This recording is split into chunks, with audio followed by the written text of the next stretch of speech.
From KETK, you're watching East Texas Live at 3. Welcome back. The following segment is sponsored by the Sleep Medicine Institute of Texas.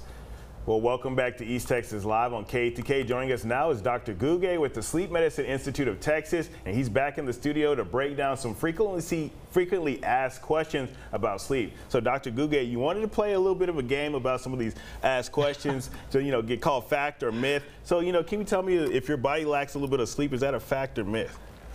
You can't get adjusted to lack of sleep. Your body adapts to it, but you're still going to have some damaging effects of that. Oh, really? Because, I feel like I've, adapted to not sleeping that much. Right. You think you're adapted, but your heart rate will be up. Your ability to respond to stressors and reflexes will be weakened.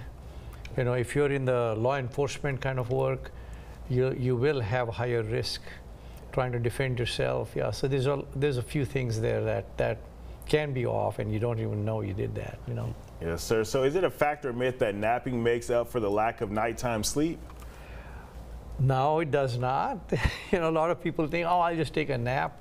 But there's a sequence of sleep cycles when you sleep at night. And you have to have X number of light sleep cycles and deep sleep cycles and REM cycles. Well, if you shrink that down, you're not going to get the REM sleep in your nap, and so you're not going to reboot your memory and learn things the way you should learn them. So no, that's a myth. Okay, because I thought you could live off naps, to kind of catch up on that sleep. Yeah, and then have some caffeine, right? Nah, I don't drink caffeine. It's natural energy, Oh, all right. But is it a fact or myth? Watching TV is a good way to relax before you go to bed?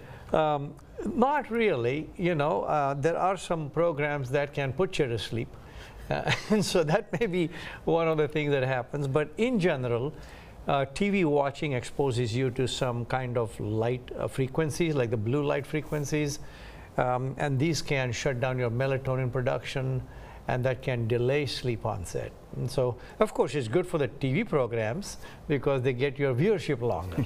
Yes, sir.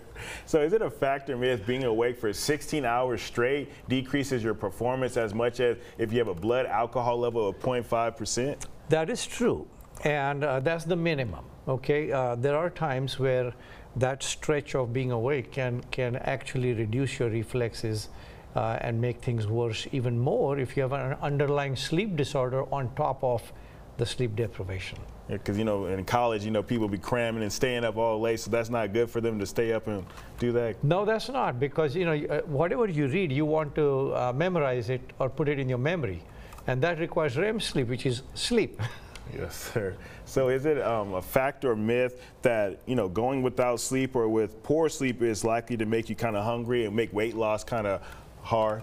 That is true. Insufficient amount of sleep stimulates certain hormones from the stomach, and these hormones propagate the desire to eat carbohydrates. And so, besides, lack of sleep will also shut your metabolism down. So taking in more carbohydrates, not burning enough calories, that's really not something anybody wants to see. And so what would you recommend for somebody to, get a good deep sleep or a good sleep, good rest at night? I would say you try to find out what your circadian rhythm is like. What is your natural bedtime, natural wake-up time. Typically, that's going to encompass somewhere around 7.5 hours of sleep. And then stick with it.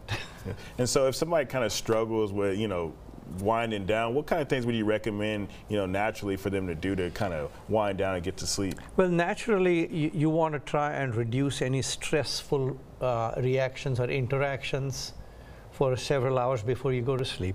You want to avoid video games and, being on a computer very late. You don't want to drink caffeine too late.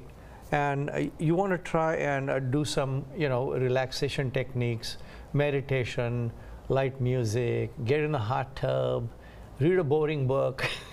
These are things you can do to promote sleep. So you don't recommend getting on your phone to try to make yourself tired? No, I wouldn't do that. I wouldn't try to get in a wrestling bout. I wouldn't try to get on the phone. I wouldn't get on a computer program that you're having these exciting moments trying to interact with a robotic program.